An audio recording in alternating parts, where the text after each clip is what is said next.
एक बार फिर तो एविएशन की गलबात करिए जी जॉन साहब, काफी वड्डी तादाद में लास्ट दिनों पर गलबात की थी अमृतसर से टोरंटो ਦੀਆਂ ਫਲਾਈਟਾਂ ਤੇ ਟੋਰੰਟੋ ਤੋਂ ਅੰਮ੍ਰਿਤਸਰ ਦੀਆਂ ਫਲਾਈਟਾਂ ਕਾਫੀ ਵਸੋਂ ਪੰਜਾਬੀ ਕਮਿਊਨਿਟੀ ਦੇ ਵਿੱਚ ਹੋ ਚੁੱਕੀ ਹੈ ਕੈਨੇਡਾ ਦੇ ਵਿੱਚ, ਤੇ ਹੁਣ ਕਹਿ ਰਹੇ ਨੇ ਕਿ ਜਿਹੜੀਆਂ ਸੀਟਾਂ ਖਾਲੀਆਂ ਹੁੰਦੀਆਂ ਸੀ ਉਹ ਹੁਣ ਪ੍ਰੋਫਿਟੇਬਲ ਹੋਣਗੀਆਂ। ਭਾਵ ਪੰਜਾਬੀ ਕਮਿਊਨਿਟੀ ਕਾਫੀ ਵੱਡੀ ਤਾਦਾਦ ਦੇ ਕੈਨੇਡਾ ਦੇ ਵਿੱਚ ਗਰੋਥ ਹੋ ਚੁੱਕੀ ਹੈ, ਤਾਂ ਟੋਰੰਟੋ ਤੋਂ ਅੰਮ੍ਰਿਤਸਰ ਜਾਂ ਅੰਮ੍ਰਿਤਸਰ ਤੋਂ Toronto flight may be profitable. हाँ देखो जी, खाली तो बिजनेस क्लास ही होंगी सी, इकोनॉमी भर जाती सी, जिस करके इकोनॉमी च बैठे अपन लगता सी भी प्लेन फुल है, पर क्योंकि बिजनेस खाली होंगी सी ते ये एयरलाइन का कंसर्न सीगा ते प्रॉफिटेबिलिटी इहदे विच इशू है सी, क्योंकि प्राइवेट बिजनेस आ गवर्नमेंट का, ते जे एयरलाइन प्रपोजल लेके जाऊगी भी फ्लाइट शुरू करनी है जी दिओ इजाजत, ते वो दे देंगे जे वो बाकी शहरों को दे सकते हैं, अमृतसर को क्यों नहीं दे देंगे। पर हुण कोई एयरलाइन ही गवर्नमेंट को जावे ना भी साडी जी भी आ रूट सानू प्रॉफिटेबल लगता इत्थे असीं फ्लाइट शुरू करनी चाहुंदे आ, ते गवर्नमेंट का तो कोई कंट्रोल ही है नहीं कि वो एयरलाइन को कह सके भी तुसीं वो फलाने डेस्टिनेशन ते जरूर जाओ, जां फिर गवर्नमेंट उन्होंने स्पॉन्सर करे भी तुसीं जाओ, जिन्ना घाटा पऊगा साडे कोलों लै लिओ। इस करके अर्श ये जीवन दे विच हुंदा भी जिथे कोई समस्या हैगी आ उहदे हल लई सानू सारे यतन करने चाहिए, सारिया संभावनावां लै लैणियां चाहिए। जिद्दां ये फ्लाइट आ ये सानू पार्लीमेंट को भी चल जाना चाहिए, मैंबर पार्लीमेंट को भी चल जाना चाहिए, मंत्रियों को भी, प्रधानमंत्री तक, डिप्लोमैट्स तक भी जाना चाहिए, दोनों देशों दी सरकारां कोल भी जाना चाहिए। पर जिहड़ी एयरलाइन ने फ्लाइट चलाउणी आ ਉਹਦੇ ਵਿੱਚ ਜਾਣਾ ਸਭ ਤੋਂ ਪਹਿਲਾਂ ਜ਼ਰੂਰੀ ਆ ਵੀ ਜੇ ਅੱਜ ਹੁਣ ਦੇਖੋ ਕਮਿਊਨਿਟੀ ਪੰਜਾਬੀ ਕਮਿਊਨਿਟੀ ਨੂੰ ਬਹੁਤ ਬਹੁਤ ਮੁਬਾਰਕ, ਆਪਾਂ ਕਿੰਨੇ ਗਰੋ ਹੋਏ ਆ ਕੈਨੇਡਾ ਦੇ ਵਿੱਚ। ਅੱਜ ਲੱਗ ਰਿਹਾ ਵੀ ਜੇ ਅੰਮ੍ਰਿਤਸਰ ਫਲਾਈਟ ਡਾਇਰੈਕਟ ਸ਼ੁਰੂ ਹੋ ਵੀ ਜਾਵੇ ਨਾ ਤੇ ਦਿੱਲੀ ਸੈਕਟਰ ਨੂੰ ਕੋਈ ਬਹੁਤਾ ਫਰਕ ਨਹੀਂ ਪੈਂਦਾ। ਜੇ ਪਹਿਲਾਂ ਸਰਕਾਰਾਂ ਦਾ ਕੋਈ ਕੰਸਰਨ ਸੀਗਾ ਜੀ ਦਿੱਲੀ ਦੀਆਂ ਰੌਣਕਾਂ ਖਤਮ ਹੋ ਜਾਣਗੀਆਂ, ਹੁਣ ਤਾਂ ਇੱਥੇ ਦੋਨ ਸਵਾਈ ਪੰਜਾਬੀ ਕਮਿਊਨਿਟੀ ਵੈਸੇ ਹੀ ਹੋ ਗਈ ਆ ਵੀ ਜਹਾਜ਼ ਤੁਸੀਂ ਦੇਖੋ ਵੀ ਕਿੱਦਾਂ ਮਹਿੰਗੀਆਂ ਟਿਕਟਾਂ 3-3 ਗੁਣਾ ਲੋਕਾਂ ਨੂੰ ਲੈਣੀਆਂ ਪੈਂਦੀਆਂ ਇਕੋਨੋਮੀ ਕਲਾਸ ਦੇ ਵਿੱਚ ਵੀ ਸੀਟ ਹੀ ਮਿਲ ਜਵੇ। ਦਿੱਲੀ ਨੂੰ ਇੱਥੋਂ ਹੁਣ ਭਾਵੇਂ 2 ਫਲਾਈਟਾਂ ਵੀ ਜਾਂਦੀਆਂ ਸਿੱਧੀਆਂ ਟੋਰਾਂਟੋ ਤੋਂ, ਉਸ ਤੇ ਸਟਿਲ ਸਾਰੀਆਂ ਫੁੱਲ ਹੁੰਦੀਆਂ, ਲੋਕਾਂ ਨੂੰ ਫੇਰ ਸੀਟ ਨਹੀਂ ਮਿਲਦੀ, ਤੇ ਇਹ ਇੰਡੀਕੇਟ ਕਰਦਾ ਵੀ ਡਿਮਾਂਡ ਇਨਫ ਆ। ਜਾਣਾ ਉਹਨਾਂ ਦੇ ਵਿੱਚੋਂ ਵੱਡੀ ਤਾਦਾਦ ਲੋਕਾਂ ਨੇ ਅੰਮ੍ਰਿਤਸਰ ਹੀ ਹੁੰਦਾ ਜਾਂ ਪੰਜਾਬ 'ਚ ਹੀ ਹੁੰਦਾ, ਤੇ ਜੇ ਇੱਥੋਂ ਸਿੱਧੀ ਫਲਾਈਟ ਵੀ ਚੱਲ ਜਾਵੇ ਤਾਂ ਬਦਲੇ ਹੋਏ ਹਾਲਾਤਾਂ 'ਚ ਸ਼ਾਇਦ ਉਹ ਪ੍ਰੋਫਿਟੇਬਲ ਹੋਵੇ। ਜਿੱਦਾਂ ਕਿ ਪਹਿਲਾਂ 에ਅਰਲਾਈਨਸ ਨੇ ਚਲਾ ਕੇ ਬੰਦ ਕੀਤੀਆਂ ਨਾ, ਇੱਕ ਕੋਈ ਕੈਨੇਡਾ 2000 에ਅਰਲਾइन ਆਈ ਸੀ, ਕਿਸੇ ਨੂੰ ਯਾਦ ਨਹੀਂ ਹੋਣਾ ਕਿਉਂਕਿ ਆਪਾਂ ਕਿਵੇਂ ਇਮੋਸ਼ਨ ਦੇ ਵਿੱਚ ਚੀਜ਼ਾਂ ਭੁੱਲ ਜਾਂਦੇ ਆ। ਉਹ ਤੋਂ ਅੱਧ ਵਾਟੇ ਵਿਚਾਰੇ ਬੈਂਕਰਪਟ ਹੋ ਗਏ ਸੀਗੇ, ਲੋਕਾਂ ਦੇ ਪੈਸੇ ਮਾਰ ਲਏ ਉਹਨਾਂ ਨੇ, ਸਭ ਕੁਝ ਹੋ ਗਿਆ। 에ਅਰ ਕੈਨੇਡਾ ਨੇ ਯਤਨ ਕਰਕੇ ਦੇਖ ਲਿਆ, ਚਲੋ 에ਅਰ ਇੰਡੀਆ ਤੇ ਸਰਕਾਰੀ ਆ ਨਾ, ਉਹਨਾਂ ਨੇ ਕਿਸੇ ਪੋਲੀਟਿਕਸ ਬੰਦ ਕਰ ਦਿੱਤੀ ਹੋ ਜਾਂ ਜੋ ਵੀ ਆਪਾਂ ਕਹਿਣਾ ਚਾਹੁੰਦੇ, ਠੀਕ ਆ ਸਾਰੀਆਂ ਗੱਲਾਂ, ਪਰ ਜਿੰਨਾ ਚਿਰ ਸਾਡੀ ਐਫਰਟ ਜਿਹੜੀ ਆ ਉਹ ਫੋਕਸਡ ਨਹੀਂ ਨਾ ਹੋਏਗੀ। ਹੁਣ ਤੁਸੀਂ ਦੇਖੋ ਵੀ ਕੈਨੇਡਾ ਦੇ ਪ੍ਰਧਾਨ ਮੰਤਰੀ ਤੱਕ, ਕੈਨੇਡਾ ਦੇ ਮੰਤਰੀ ਤੱਕ, ਕੈਨੇਡਾ ਦੇ MP ਤੱਕ ਜਿਹੜੇ ਕਿ ਇਸ ਵੇਲੇ ਸਰਕਾਰ ਚਲਾ ਰਹੇ 2015 ਤੋਂ, ਪਾਰਲੀਮੈਂਟ ਦੇ ਵਿੱਚ ਪਟੀਸ਼ਨ ਵੀ ਲੈ ਗਿਆ ਰੂਪੀ ਸੱਤਾ, ਤੇ ਕੀ ਹੋਇਆ? ਜ਼ੀਰੋ, ਕਿਉਂਕਿ ਸਰਕਾਰ ਦੇ ਹੱਥ ਇਹ ਗੱਲ ਹੈ ਹੀ ਨਹੀਂ। ਜੇ ਹੁੰਦੀ ਤਾਂ ਜਿਹੜੀ ਹੁਣ ਸਰਕਾਰ ਆ ਇਹ ਤੋਂ ਵੱਧ ਜਾਣੀ ਪੰਜਾਬੀਆਂ ਦੀ, ਸਿੱਖਾਂ ਦੀ ਸਰਦਾ ਲੁਕਾਉਣਾ ਹੋਰ ਸਰਕਾਰ ਇਹੀ ਹੈ। ਇਹ ਕਿਉਂ ਨਹੀਂ ਚਲਾਉਣਗੇ? ਕਿਉਂਕਿ ਇਹਨਾਂ ਦੇ ਹੱਥ ਹੀ ਨਹੀਂ ਹੈ।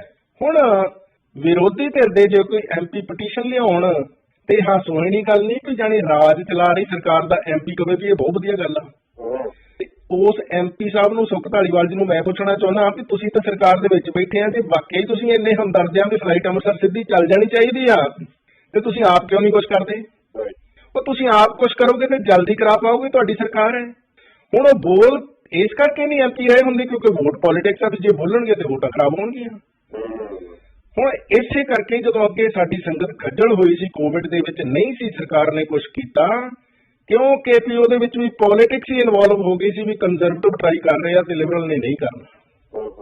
ਸੋ ਮੈਂ ਸਮਝਾਂਗਾ ਜੀ ਵੀ ਸਾਡੇ ਭੈਣ ਭਰਾ, ਸਾਡੀ ਕਮਿਊਨਿਟੀ ਬਹੁਤ ਪਿਆਰੀ, ਬੜੇ ਸਤਿਕਾਰਯੋਗ ਨੇ, ਉਹਨਾਂ ਦਾ ਸਮਾਂ ਇਸ ਤਰ੍ਹਾਂ ਦੀ ਕਿਸੇ ਵੀ ਤਰ੍ਹਾਂ ਦੀ ਪੋਲੀਟਿਕਸ ਵਿੱਚ ਖਰਾਬ ਕਰਨ ਲਈ ਨਹੀਂ ਆ।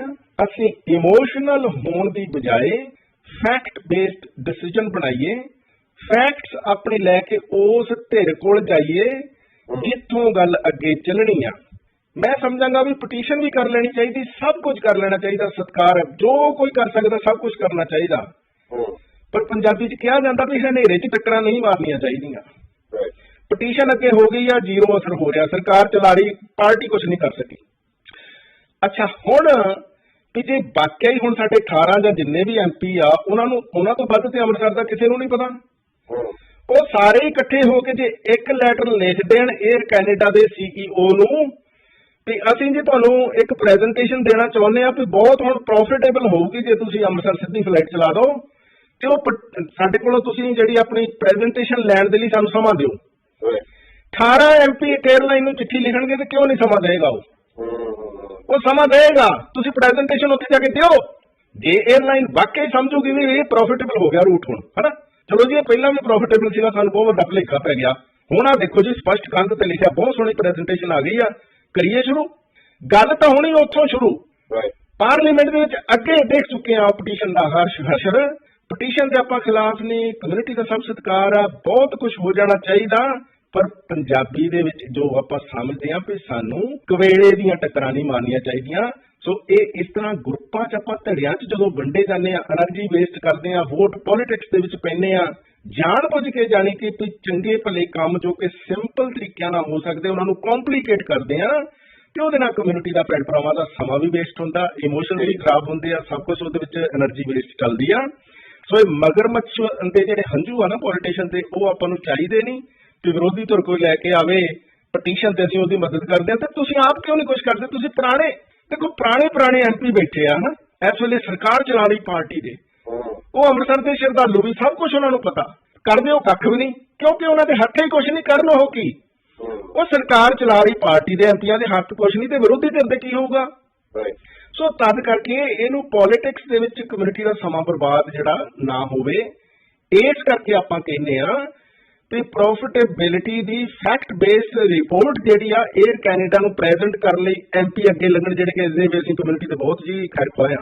ਪਟੀਸ਼ਨ ਦੀ ਓਡੀ ਲੋੜ ਵੀ ਨਹੀਂ, 18 ਸਾਡੇ ਕੋਲ MP ਆ, ਉਹ ਜੇ 에ਅਰ ਕੈਨੇਡਾ ਦੇ ਦਫ਼ਤਰ ਜਾ ਕੇ ਬੈਠਣ ਵੀ ਸਾਨੂੰ ਸਮਾਂ ਦਿਓ ਜੀ, ਪ੍ਰੈਜ਼ੈਂਟੇਸ਼ਨ ਦੇਣੀ ਆ, ਫਲਾਈਟ ਚੱਲਣੀ ਚਾਹੀਦੀ ਆ, 에ਅਰ ਕੈਨੇਡਾ ਕਿੱਦਾਂ ਉਹਨਾਂ ਨੂੰ ਸਮਾਂ ਨਹੀਂ ਦਊਗੀ? ਸੋ ਤਦ ਕਰਕੇ ਜੇ ਐਮਪੀਆਂ ਨੇ ਕੁਝ ਕਰਨਾ ਹੀ ਹੋਵੇ ਤਾਂ ਬਹੁਤ ਕੁਝ ਹੋ ਸਕਦਾ ਸਿੰਪਲ ਤਰੀਕਿਆਂ ਦੇ ਨਾਲ, ਪਰ ਜੇ ਮਗਰਮੱਛਾਂ ਦੇ ਹੰਝੂਆਂ ਵੀ ਆ ਤੇ ਮਤਲਬ ਲੋਕਾਂ ਨੂੰ ਏਦਾਂ ਗੱਲਾਂ ਬਾਤਾਂ 'ਚ ਖੁਸ਼ ਰੱਖਣਾ ਤੇ ਨਾਲ ਲੋਕ ਖੱਜਲ ਹੋਈ ਜਾਣ, ਉਹ ਗੱਲ ਵੱਖਰੀ ਆ।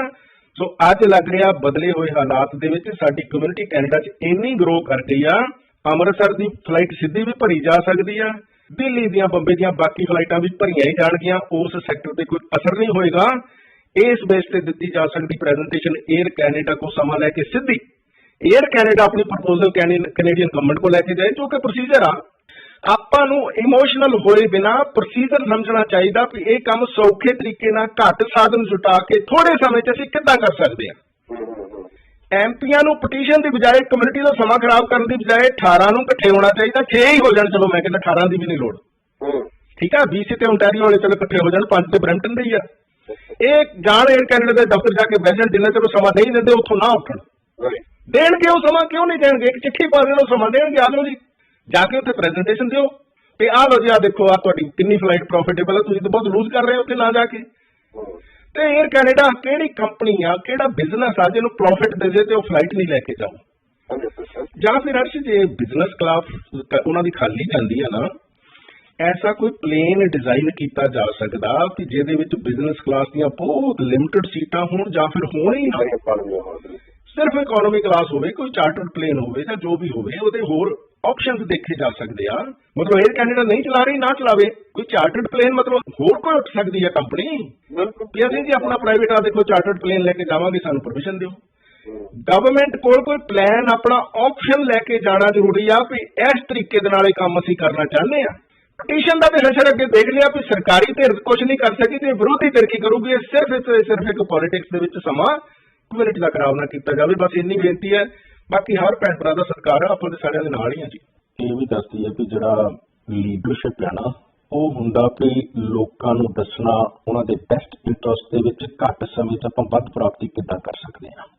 ਸਾਨੂੰ ਫਲਾਈਟ ਚੱਲਦੀ ਚਾਹੀਦੀ ਆ, ਉਹਦੇ ਲਈ એનર્ਜੀ ਫੋਕਸਡ ਹੋ ਕੇ ਇੱਕ ਪਾਸੇ ਲਗਾਈਏ, ਕੋਈ ਪੋਲਿਟਿਕਸ ਉਹਦੇ ਵਿੱਚ ਨਾ ਹੋਵੇ, ਹੈ ਨਾ। ਕਿਸੇ ਪੋਲੀਟੀਸ਼ੀਅਨ ਦੇ ਕਰਨ ਵਾਲਾ ਇਹ ਕੰਮ ਹੀ ਨਹੀਂਗਾ, 에ਅਰਲਾਈਨ ਦੇ ਕਰਨ ਵਾਲਾ ਕੰਮ ਹੈ। ਸਮਝਣ ਦੀ ਲੋੜ ਆ ਭੈਣ ਭਰਾਵਾਂ ਨੂੰ, ਇਮੋਸ਼ਨਲ ਨਹੀਂ ਹੋਣਾ। ਆਪਾਂ ਫੈਕਟ ਬੇਸਡ ਇਸ ਵੇਲੇ ਕੈਨੇਡਾ ਦੇ ਵਾਸੀ ਆ, ਅੰਡਰਸਟੈਂਡ ਕਰੀਏ ਪ੍ਰੋਸੈਸ ਨੂੰ, ਕਿਉਂਕਿ ਸਭ ਕੁਝ ਕਰਕੇ ਦੇਖਿਆ ਨਾ।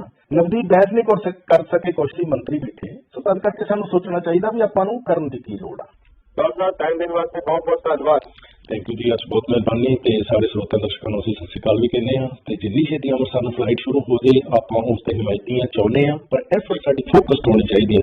ਜੋ ਭੈਣ ਭਰਾ ਜੋ ਕਰ ਸਕਦਾ ਉਹ ਕਰੇ, ਪਰ ਥੋੜਾ ਜਿਹਾ ਇਸ ਤਰੀਕੇ ਦੇ ਨਾਲ ਵੀ ਕੰਮ 에ਅਰਲਾਈਨ ਤੋਂ ਸ਼ੁਰੂ ਕਰਨਾ ਜ਼ਰੂਰੀ ਹੈ ਤੇ ਉਹਨਾਂ ਨੂੰ ਪ੍ਰੋਫਿਟੇਬਿਲਿਟੀ ਜੇ ਹੈਗੀ ਆ ਤੇ ਸਾਬਤ ਕਰਨਾ ਪਊਗਾ ਕਿ ਆ ਦੇਖੋ ਜੀ ਇਹ ਹੈਗੀ ਆ।